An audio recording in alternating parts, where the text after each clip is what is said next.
Welcome! If you've just got a brand new iPhone, congratulations, you're going to love it. In the next few minutes, I'm going to walk you through setting it up step by step, nice and easy.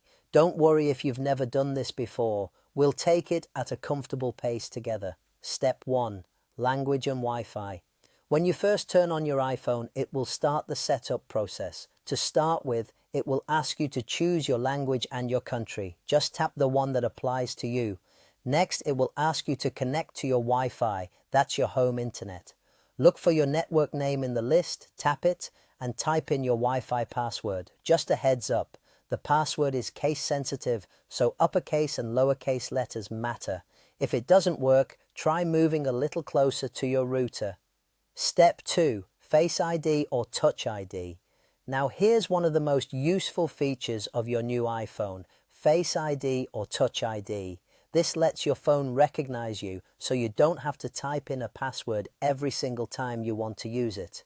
If your phone doesn't have a home button, it will use Face ID. Just hold the phone in front of your face and slowly move your head in a gentle circle, following the instructions on screen.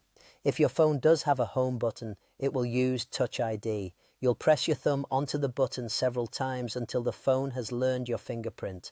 Both of these are completely safe, easy to set up, and make your phone much more secure. Step 3. Your passcode. Even with Face ID or Touch ID, you'll still need a 6-digit passcode as a backup. For example, if your hands are wet or you're wearing a mask. Choose 6 numbers that are meaningful to you, but not too obvious. Avoid things like your birth year or 1, 2, 3, 4, 5, 6.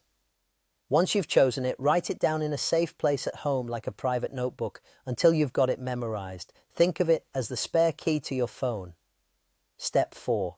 Your Apple ID. Your Apple ID is like your personal account with Apple. It lets you download apps, store your photos, and access your contacts across your devices. If you already have one, simply sign in. If not, you can create one right now. Just follow the on-screen steps. Make sure your Apple ID password is strong. And when asked, enable something called two-factor authentication. It sounds technical, but all it means is that Apple will send a quick code to your device whenever someone tries to log into your account, giving you an extra layer of protection. Step 5. Final touches. Your iPhone will then walk you through a few last steps. Things like setting up Apple Pay for shopping, enabling Siri, your voice assistant, and choosing whether you prefer a light or dark screen. All of these can be changed later in your settings, so don't feel pressured to get them perfect right now. And that's it. When you see the Welcome to iPhone screen, you're all done. You've successfully set up your new iPhone. Give yourself a pat on the back. You did brilliantly. In our next video, we'll look at how to make your first phone call and send a text message. See you there.